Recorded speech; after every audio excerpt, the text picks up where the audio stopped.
Assalamu alaikum warahmatullahi ta'ala wa barakatuhu mutanenmu na arewacin to ga sabuwar dama da ta samu. Wannan wani sabon business ne mai kyau mai inganci wanda mutane za su samu wani abu. Wannan ba kuɗinka za ka ba wani ba, kai ne za ka sayi wannan token ɗin at initial starting point. Za ka same shi a wuri tun ma kamun ya je Central Exchange, yanzu yana a DEX. So ba ƙaramin alkhairi za a samu da wannan token ɗin ba, because akwai wani token ɗin similar to this wanda ya ba da alkhairi ba kaɗan ba. A Ramadan wanda ya sayi na dala 300 sai da ya samu dala 5,000, sai aka samu dala 5,000. To wannan ma haka scenario ɗinsu ɗaya. Yanzu gashi nan za mu nuna yanda za ka samu wannan coin ɗin ka siya ka bar shi a wallet ɗinka kana watching ɗinsa. Idan ya yi kuɗi ka sai da kayanka. Yayin da kaji za ka iya in 10x sai maka ka sai da in 5x ko ma dai nawa kake so. Kuɗinka yana tare da kai. So ku ɗauki wannan damar ku yi amfani da shi. Yanzu kamar haka in kana ka saka kuɗinka a wallet ɗinka suna under BNB smart contract ne. Za ka shiga browser ɗinka misali haka. Ka shiga nan. Sai ka yi pasting na link ɗin da offline ɗinka ya baka. Sai ka shiga.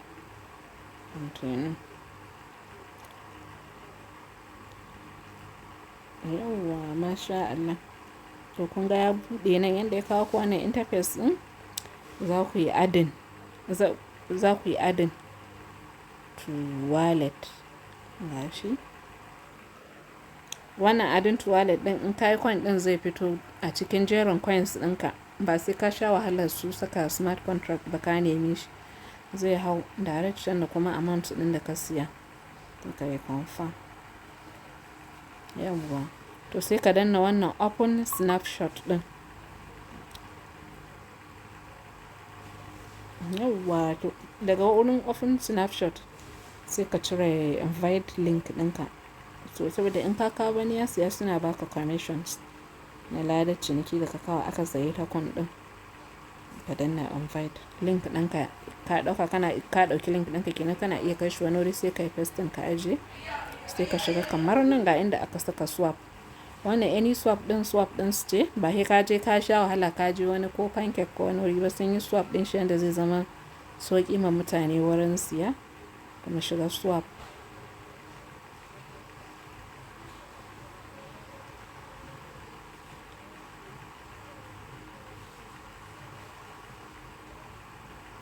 Yawwa.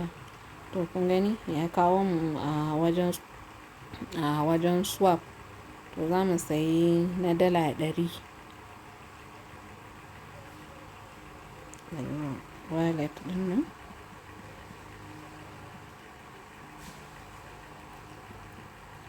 Gashi na $100. Ga adadin token ɗin da za mu samu mun yi swapping to sai ka danna swap. Kuma ba sa caji. Ba sa cajin komai 0.5% ne suke caji a slippage ɗinsu. Sai ka danna swap.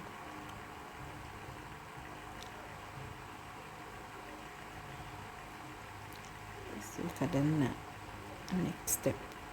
Yanzu za mu saka password ɗinmu mai approving.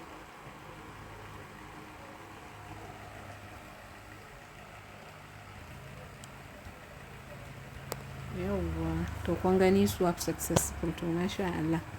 Wannan any swap ɗin in ka shiga za ka iya kallon mutane nawa ka tallata ma wannan coin ɗin suka siya. Kuma nawa kamfanin nan za ta biya ka. Idan ka tallata ma mutane suka shiga, idan kana so ka ga team ɗinka a ƙasan nan ga banda home ga team a nan sai ka shiga team. In ka shiga team. Yawwa a team suna biyan first, second and third generation ne. Mutum na ɗaya da ka kawo, na biyu, ƙasa da layi na uku. Yawwa. Kana a kowane first generation suna biyan 20%. Wannan sauran kuma za a baka 10%. Second generation in ka kawo wani ya sanya direct ɗinka 10%, 20%. in ya kawo wani ya sa second generation kenan za a baka 10%. In second generation ɗinka ya kawo third generation za a baka 10%. To sai ka shiga nan community. Yawwa to in ka kawo mutane a nan community mai kana sama nan duk za ka ga mutanenka da ka kawo a nan. Kana suna da tsari na leadership. To nan ma akwai kuɗi. A leadership ɗin nan za mu buɗe PDF file sai mu yi bayanin shi daki-daki. Saboda a nan wajajen babu bayanin leadership ɗin sosai yanda za ku gane. Amma in mun buɗe PDF za a yi bayanin wannan shi ma daban-daban. Nan kun ga bayanin commissions ne ke akwai. Za a baka 20% kamar yadda na gaya muku first generation, 10% second generation, 10% third generation gashi nan. Kana akwai airdrop za a baka. Kana akwai manager team daga mutum 5 ne. Daga mutum 2 ma za ka fara ranking. So shi wannan kamar yadda na gaya muku za mu cire shi daga PDF file mu yi bayanin shi daki-daki yanda za ku fahimta da kyau. Wannan business shine genuine business mai kyau wanda za ka yi hankalinka kwance, wanda ka kawo hankalin shi kwance, wanda kuɗin wani bai je ta hannun wani ba. Kuma wannan abun decentralized ne, automatically yake yi. Babu wani tsoro a cikin wannan abun ganin ɗin. Kamar idan akwai wanda suka yi hash token a nan za su iya tabbatar da haka. Hash token wanda suka saye shi cikin Ramadan yana ƙara maimaita. Wallahi na dala 300 in ka saya irin farkon stage kamar hakan nan za ka samu $5,000. To me ka manta? A nan wannan ko mun kasa kuɗinka kaka ga ƙarancin shi in dai kuɗinka ya kai dala 10 to kakka jira ka siya. Kaɗan ɗin nan da kake raina zai iya zuwa ya tashi ya baka kuɗin da baka tunani. Saboda haka ku yi amfani da wannan dama inda coin ɗin ya zo hannunmu da sauri da wuri a farko. To wallahi yanzu za a zo zai buɗu ai ta swiping yana tashi. Iyaka kana duba wallet ɗinka kana ganin nawa yake tashi. Kuma idan ka sayi coin ɗinka wancan percentage da za a ba offline ɗinka ba daga cikin kuɗinka bane ba. In ka sayi na dala 10 so in ka koma wallet ɗinka dala 10 ka za ka kalla. Haka